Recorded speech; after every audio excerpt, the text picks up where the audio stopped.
Come on in, pull up a chair, and take a load off, because today I'm going to unbox and take a first look at Tales from the Loop, the board game from Free League Publishing. And we will dive on into these mysteries right after this.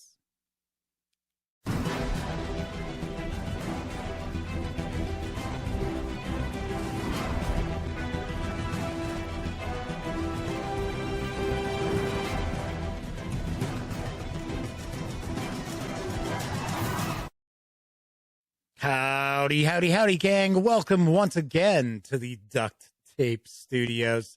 I'm Jeff McAleer, your host here at the Gaming Gang channel.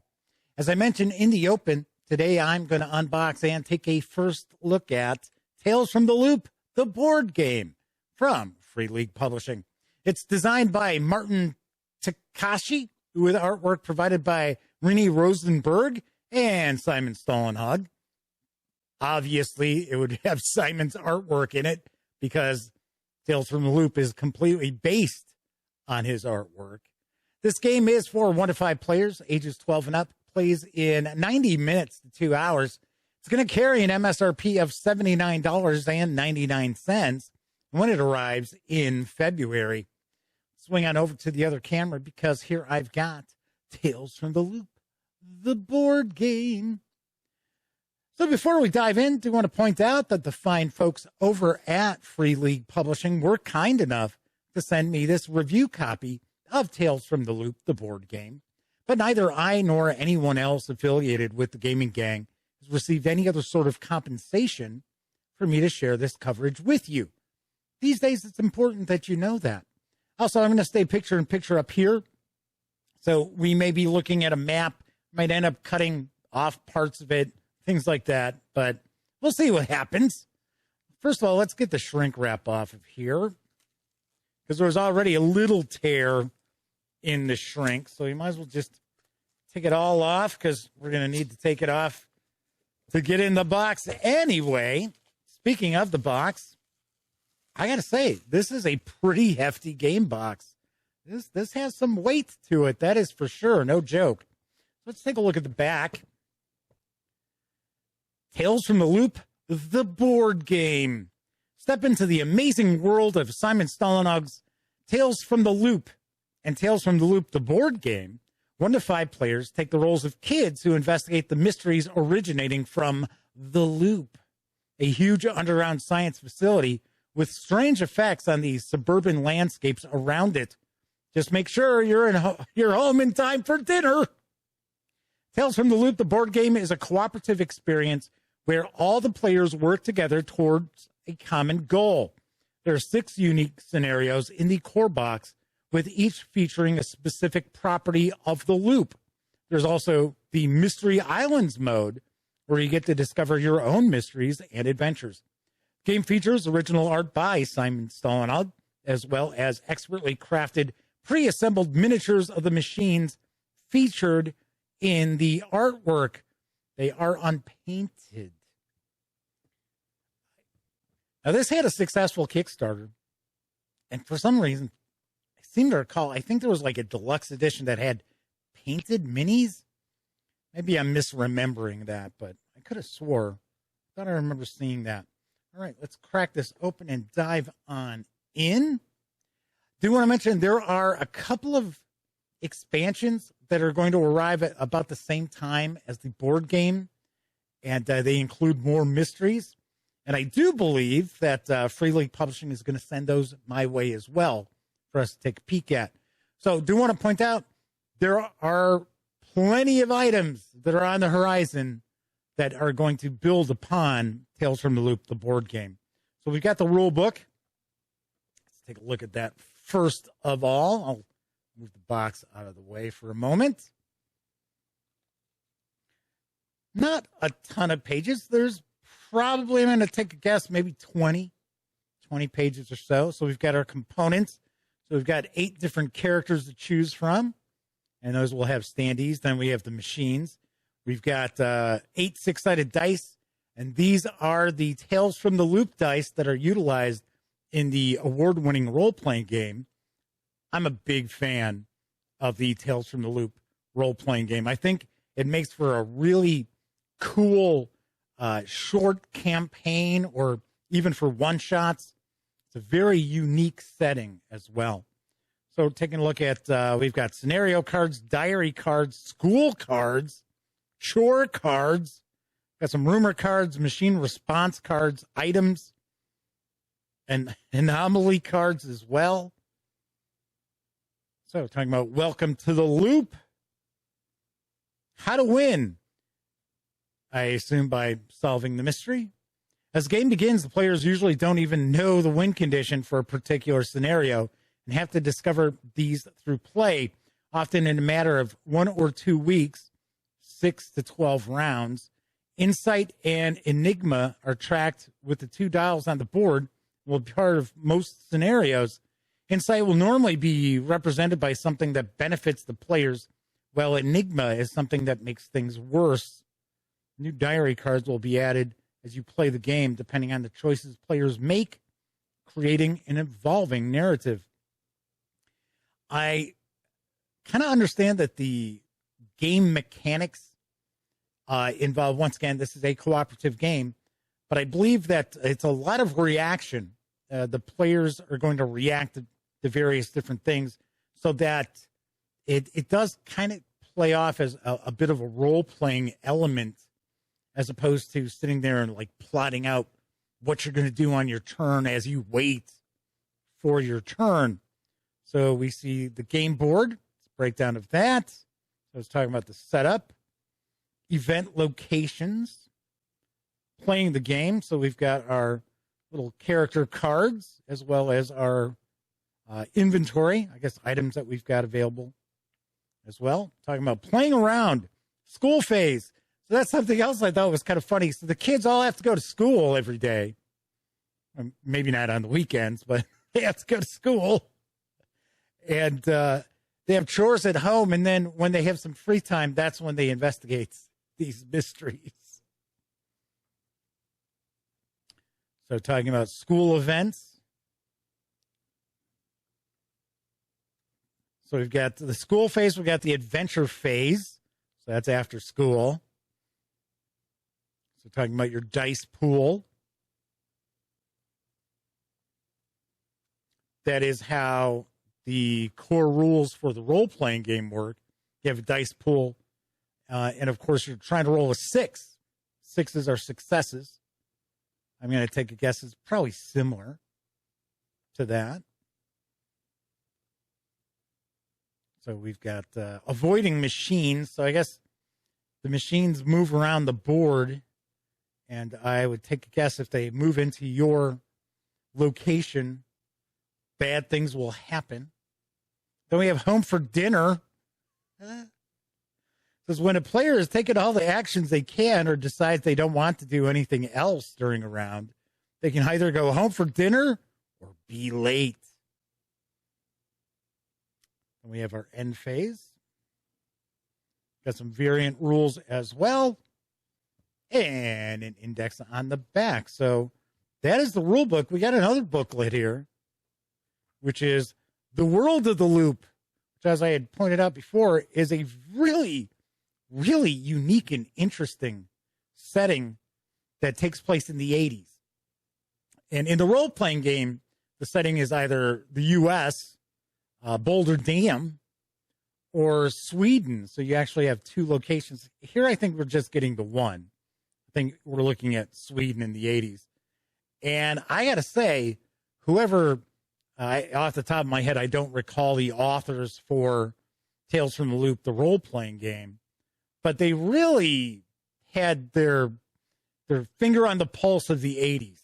There's a lot of cool 80s things that are included in the rule book, just little homage or nods to different things, music and games, movies, television shows. And I really got a kick out of it because I was a high schooler in the 80s. And that's pretty much the age group, a little younger than like seniors in high school. But that's the age group of the characters that you play in Tales from the Loop. So just kind of giving you a little bit of background, plus some more of the excellent artwork that sets the scene. As you can see, I believe we've got miniatures of all of these that are being represented here in the artwork. So there's a little bit of info about the world of the loop. It looks like we've got a couple of player aids right here. Talking about the dice pool, home for dinner, combos and item tags, the rules of insight and enigma, different conditions that the kids can have. Got a summary of traits and tags. Getting a breakdown of our order of play as well. So we go school phase, adventure phase, end phase, hacking machines, and firewall effects. So we've got 2 copies of these. Then we've got some punch boards. So we've got a variety of punch boards. We have some dials that we're going to track the enigma and what was the other one? Take a look real quick. Oh, insight. Insight and enigma. So let's get a little closer look at these tokens here. And it looks like these are maybe like NPCs. Dual-sided as well.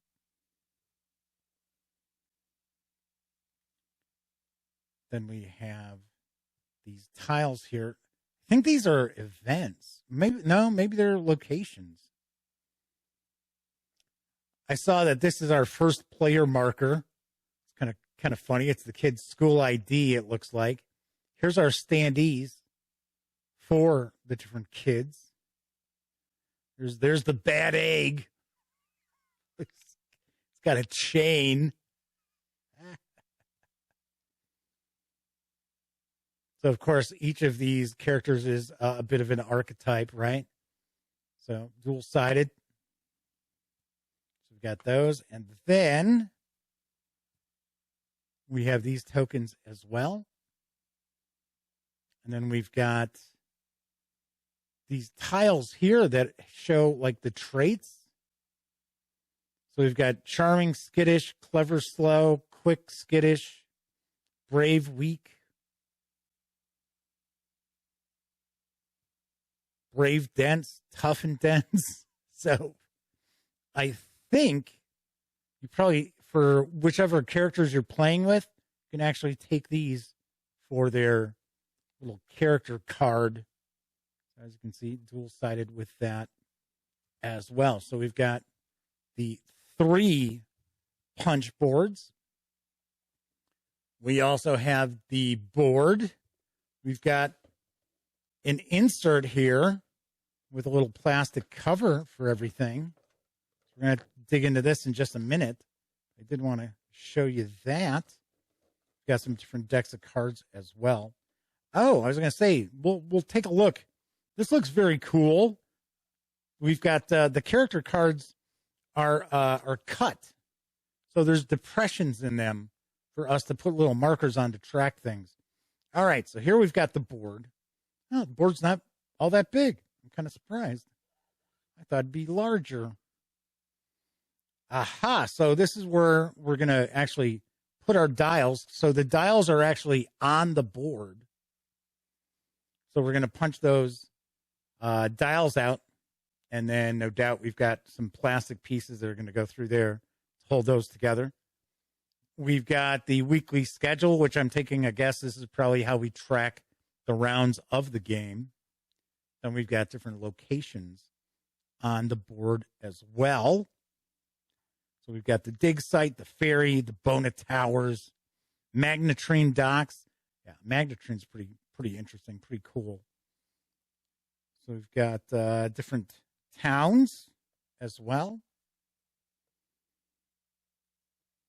So that's the top portion of the board. And then we have our school draw deck and discard pile, our rumor draw deck. I guess this is where we lay out the current rumors as well.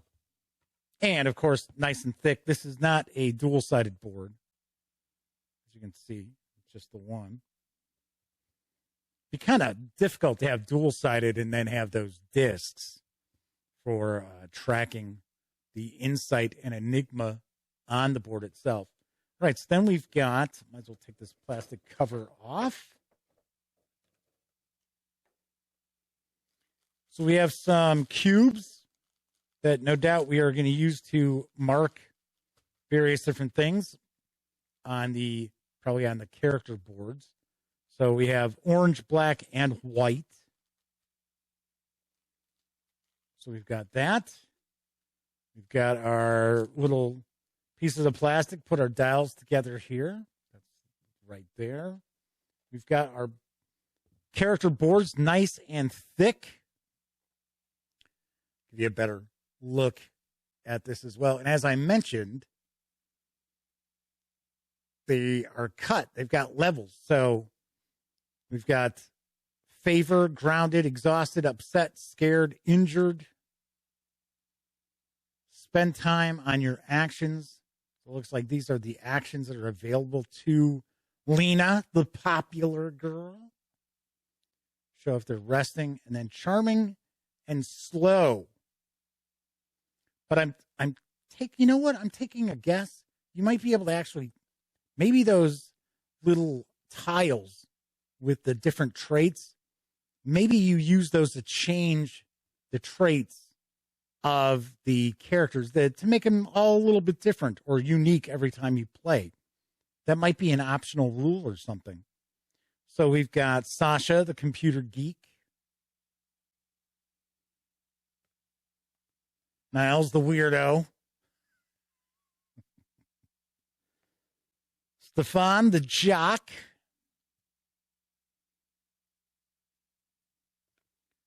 Veronica, the metalhead. Is that an Iron Maiden? It sure is. She's wearing an Iron Maiden t-shirt.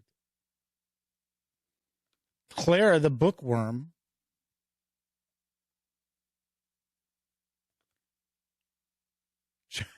Jonas, the hick. And Alex, the troublemaker. I told you he was a bad egg. Oh, look, it's not just a chain. It's got a hook at the end of the chain. Aha. All right, so those are our characters. We also have a set of the 8 dice. As I mentioned before, these are actually the dice that are used for the role-playing game. So they're standard 6-sided dice. And on the 6, we've got a special symbol. I believe, yeah, it should look like that. And then you might also notice in the upper right corner, it actually shows a 6. And these are cut dice. So it's not just silk screened or painted on. Very cool. I actually already have a set of these. If I remember, I think it was, I can't remember if it was 8 or 6 that came in the box for Tales from the Loop. Because, of course, obviously enough, I've reviewed Tales from the Loop, the role-playing game. Also reviewed Things from the Flood, which is the sequel, which is a little bit later. It goes into the 90s. It's actually a little darker in tone as well than Tales from the Loop. So we've got these cards for the machines, and then we've got the machine miniatures, which we will take a look at in just a moment as well. I'll save those for last. We're going to take a look at the decks of cards here. So we've got item cards. I'm taking a guess we've got a few different decks of cards here because we have the school cards. We've got rumors.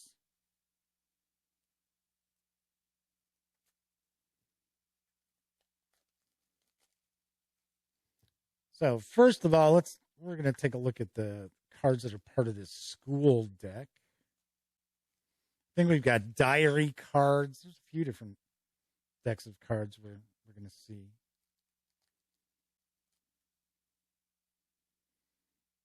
Okay, so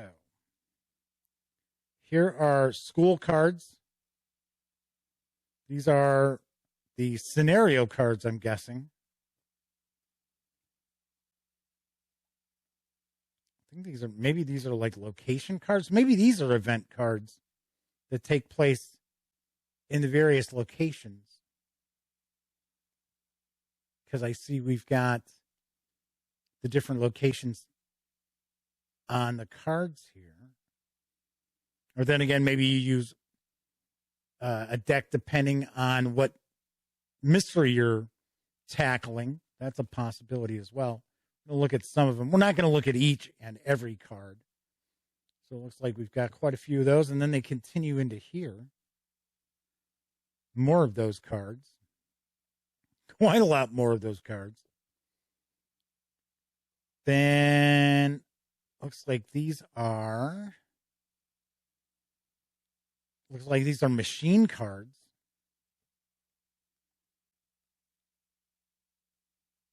These might be event cards here as well.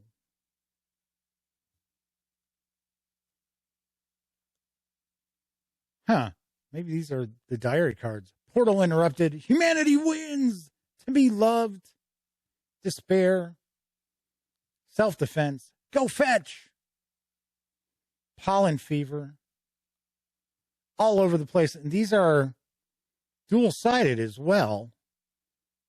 So we've got complications on some of them.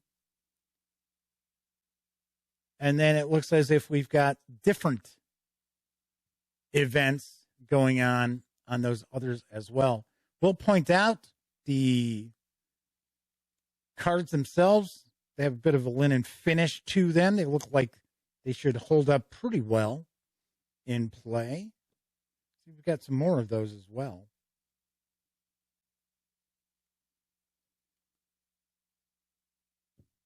And more of them over here also. And then, oh, that's right, we had chore decks. Or a chore deck, I should say. I'll put those with these. Let's take a look at what some of the chores are. Love is in the air. Be kind, rewind. Add the video store location tile to the board. Any kid at the video store can lower favor one step to let you put a counter on this card. Tire rotation. Family night out.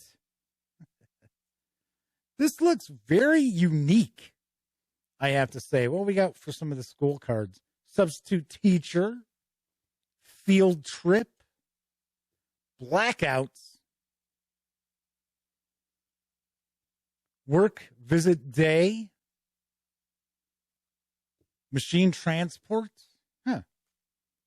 fluoride lady, life-giving fluoride, or life-giving, I'm trying to remember from Dr. Strangelove. Isn't it our life-giving fluids or something like that? So we've got the school. Let's see what we've got. Some of these. They all kind of have the same look to them as well. So, yeah. So here we've got location I. And then you flip it over and it shows I again. It kind of gives us, it looks like this is what the situation, what's going on. And then you have what happens if you succeed or what happens if you fail. Okay, cool. And finally, we've got the items. And what's this? Anomalies. So once again, we had more decks. Just some of the items here. Hairspray, which is combustible. Freestyle. Firecrackers. Lowrider bike. Hockey stick. Admiral 64 is supposed to be Commodore 64 computer. That's kind of wild. Serial cable, epoxy glue. So we've got, I think there's 20 of them. I think there's 20 items. And then we've got some anomalies. The bison boars. Dino claw. Unstable compound, which is an explosive. Damaged android. Cool. All right, I'm going to put this stuff back. These went in here. No, they go in here. Or did they go in here? I was going to say. So we've got the various decks of cards.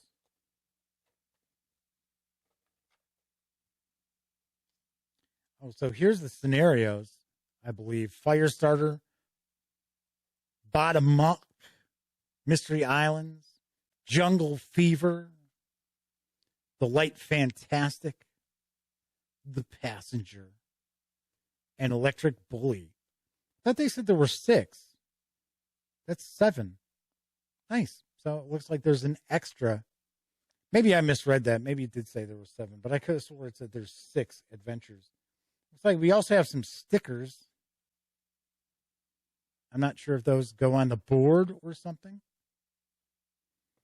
All right, we'll put the cards back, and then we're going to take a look at the miniatures. Put all the character boards back in here.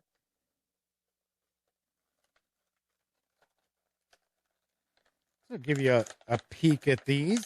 Oh, I'm sitting here like, hey, how come this won't open up? It is taped closed. There we go.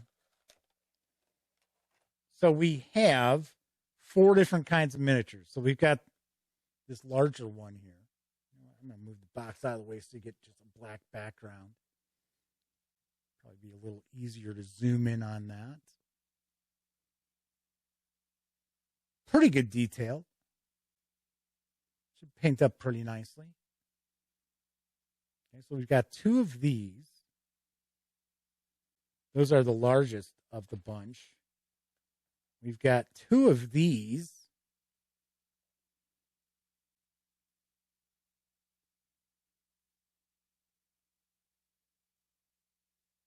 Plastic's a little soft, but not too bad. So if you were going to paint these, of course, obviously you would do a curing on the plastic. It's just this is pretty thin here. That's why it's got some give to it. So there's 2 of those. There's 1 of these, which is a pair of these. Our friends, the machines. Pretty sure that these are the little robots that are on the cover of the supplement for Tales from the Loop, the role-playing game. Our friends, the machines, and other mysteries, if I remember correctly, is the title of it. So those are them. And then we get 1 of these. So as you can see, the design style of these are very, very unique. And of course, this is all going on. These are in the 1980s too. So like I said previously, the setting for Tales from the Loop is very interesting, very unique. All right, so there are the miniatures as well. Close that back up. Then we've got these robot cards. They're dual-sided.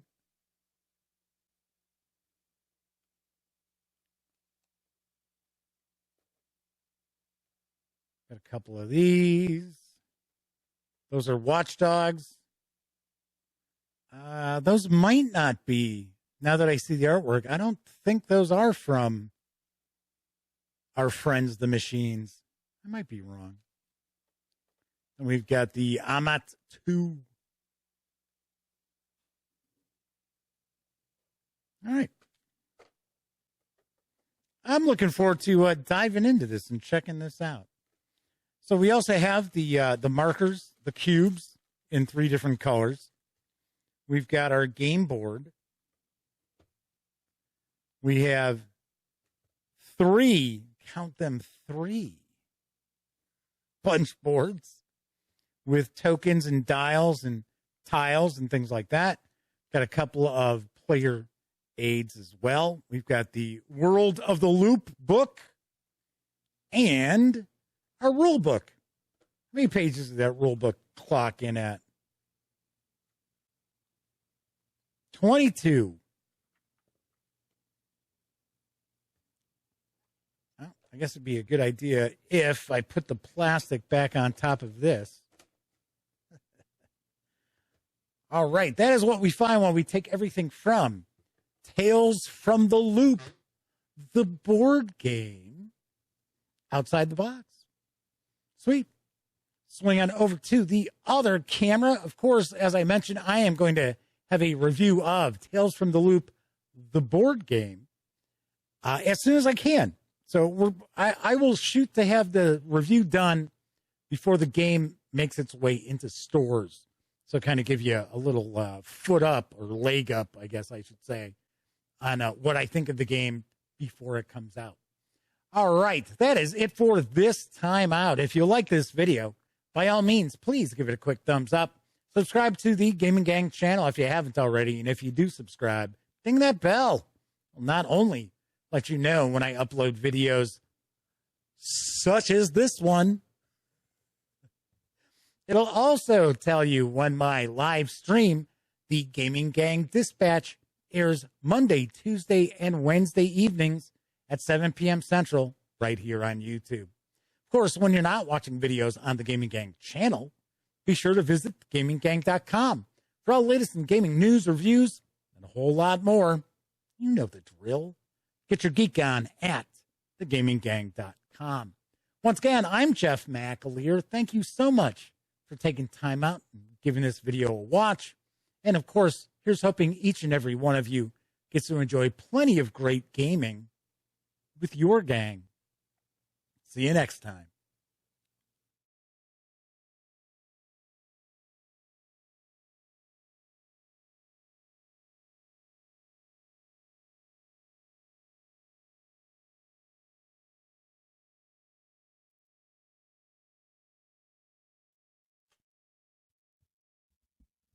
Oh, hey, you're still here.